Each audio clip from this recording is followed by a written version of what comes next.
সংসার চালাতে গিয়ে কিন্তু অনেক সময় আমরা মেয়েরা অনেক ধরনের কিপটামিও করে থাকি, আবার প্রয়োজনের বাইরেও কিন্তু অনেক কিছু কিনতে হয়, সাথে সংসারে অনেক টুকিটাকি কাজও আমাকে করতে হয়েছে। হ্যালো ইমরান, আসসালামু আলাইকুম, কেমন আছেন সবাই? আই হোপ সবাই ভালো আছেন। নতুন দিনের নতুন একটা ব্লগ নিয়ে চলে এসেছে।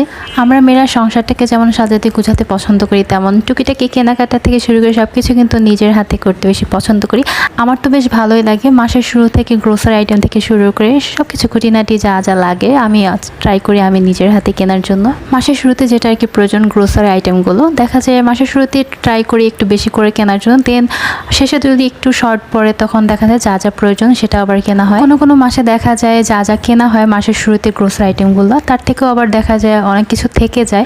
আবার কোনো মাসে দেখা যায় শর্ট পড়ে যায়, তখন আবার কেনাকাটা করতে হয়। আমাদের সন্ধ্যার নাস্তার জন্য আর কি বিশেষ করে বেশি গ্রোসারি লাগে। আবার দেখা যায় যে সবসময় তো একই ধরনের খাবার ভালো লাগে না। আমি তো বাসায় অনেক ধরনের সন্ধ্যার দিকে দেখা যায় ফ্রোজেন আইটেম, চিকেন আইটেম থাকে স্ন্যাক্সের জন্য, তারপর অনেক ধরনের ডেজার্ট আইটেমও রান্না করি। এই জন্য আর কি অত কিছু লাগে না, মাঝে মধ্যে থেকে যায়। তো যা যা লাগে মোটামুটি এখানে গ্রোসারি আইটেম কেনা হলো আমাদের। আমরা দুজন মিলে ট্রাই করি জামাই বউ মিলে সব কিছু কেনাকাটা করতে। তো মোটামুটি মাসের জন্য যা যা লাগে এখানে সব কিছুই আছে, আবার অনেক কিছুই নাই, সেগুলো আবার কিনতে হবে। এখানে নুডলস পাস্তা তো মাস্ট লাগে, হঠাৎ করে বাসায় দেখা যায় গেস্ট আসলে এগুলো দেওয়া যায়।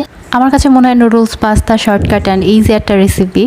আর এখানে চাল ডাল তো সবার বাসায় একদম মাস্ট লাগেই, এটা ছাড়া তো কোনো কথাই নাই। তো এখানে আমি মসুর ডাল আর মুগ ডাল কিনেছিলাম, আর চিনিটা একটু বেশি করে কেনা হয় কারণ ডেজার্ট আইটেম আমাদের বেশি খাওয়া হয় আর কি। আর অবভিয়াসলি পাউডার সাবান এগুলো তো লাগেই। আর এখানে আমি কিনেছিলাম পাউডার মিল্ক, এটা মাঝে মধ্যে চা করার জন্য কাজে লাগে। অনেক ডেজার্ট আইটেমও কিন্তু পাউডার মিল্ক অ্যাড করলে কিন্তু অনেক বেশি টেস্টি হয়। আর এখানে কিছু আমি ড্রাই ফ্রুটসও নিয়েছিলাম, কাঠবাদাম কাজু বাদাম কিশমিশ, এগুলো আমার লাগেই প্রতি মাসে। আমি অল্প অল্প করে কিনি। ড্রাই ফ্রুটসগুলো না বেশি করে কিনলে না কেমন যেন একটু শ্যালো শ্যালো হয়ে যায় বাসায় রাখলে অনেক দিন ধরে।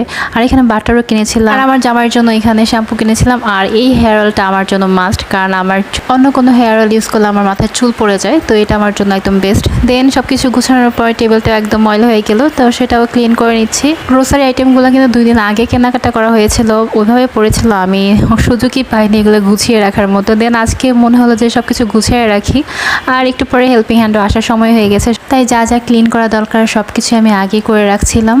আগে এই শু ক্যাবিনেটটা দরজার পাশেই ছিল, তো টিভির যে নিচে আমি ক্যাবিনেট দিয়েছিলাম ওইটা রাখার পর জায়গা হচ্ছিল না, এই জন্য সোফার কর্নারে রেখেছিলাম। বাট আমার কাছে দেখে কেমন যেন ভালো লাগছিল না।